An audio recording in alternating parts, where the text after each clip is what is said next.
My neighbor's yappy dog disappear. This Akita Evita just won't shut up. I believe if you play non-stop, that pup will breathe its very last high-strung breath. I'm certain that cur will bark itself to death. Today for you, tomorrow for me. Today for you, tomorrow for me. You mentioned the word energy. How is your energy now after 15 years? Honestly, I feel more able to do the show physically and vocally and emotionally now than I did then. Oh. I mean, I felt more worn out by it at times then than I do now.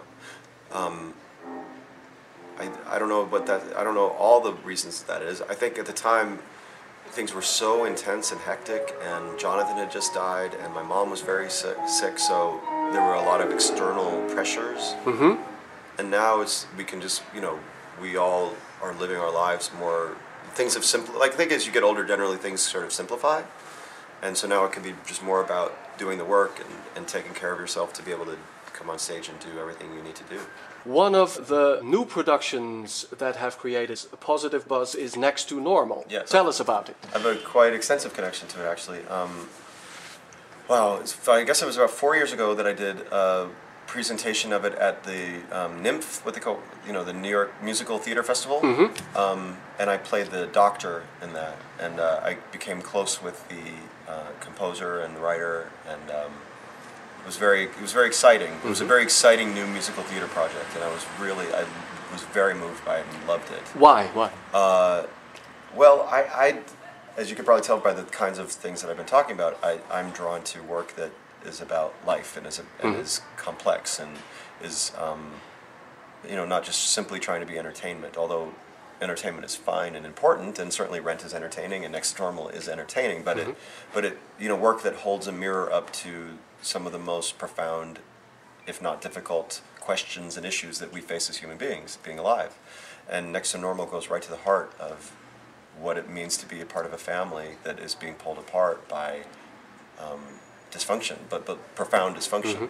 But told in a way that's very theatrical, that's very musical, that uses, this medium of musical theater, is music can communicate on levels that words alone can't. And when you have successful musical theater, it's using music to cut through to something beautiful that words alone aren't quite able to do all the time. So Next to Normal had that.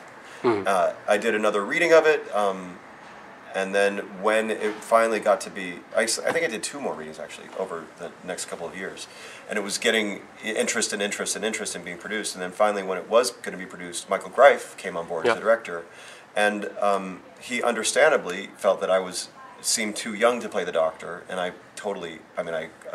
That it's a. I am old enough to be a doctor, but I don't always seem that way. The way cast ability. So you're still able to jump tables. Yes, I'm still able to jump tables.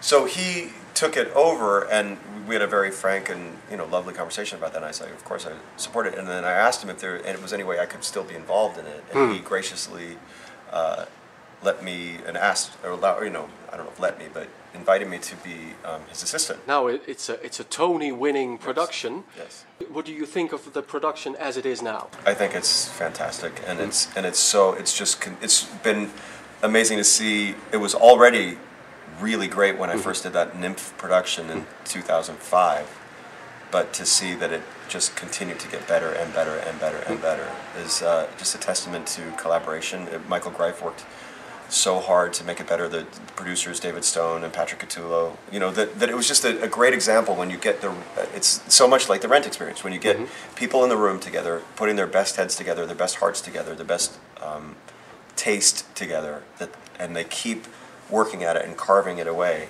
they'll get to the very best work that they can do. And when Rent opened, Jonathan had died, of course, and we did continue to work on it, but without him in the room. And knowing what happened to Next to Normal and how much better it got, it made me think so much too about how much better Rent would have gotten. Oh.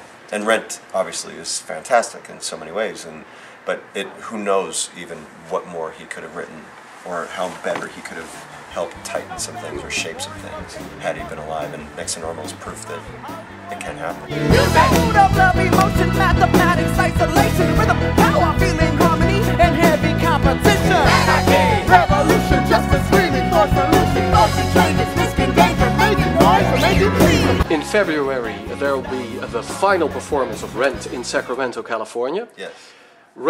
Will Rent be over for you then? I mean, I don't think it'll ever be over per se. I don't imagine a scenario in which I'd be performing it again, because I just don't see how that would happen. But I loved directing it in South Africa, and if I'm invited to do so again at a good place and in the right time and with a good cast, you know, opportunities, I would certainly consider that very deeply. Mm-hmm. I've written a show that's based on my book. Yep. That deals so directly with my Rent experiences. I keep getting invited to speak about it all at colleges and universities, and so I mean, and it's the people involved in it are very much a part of my life. So it's not like it's gone. It will never be gone. Anyone alive with a sex drive, tear down the wall. Aren't we all? The opposite of war isn't peace, it's creation. En Frans, wat vonden wij ervan? Nou, weer galant. Eindelijk heb ik de beroemde geruite jas van Marco kunnen zien met een gestreepte sjaal. Het was natuurlijk een greatest hits concert en af en toe heb ik een paar valse noten gehoord. Maar ja, ik ben blij dat ik vlak voor het definitieve einde van Rent het toch heb kunnen meemaken.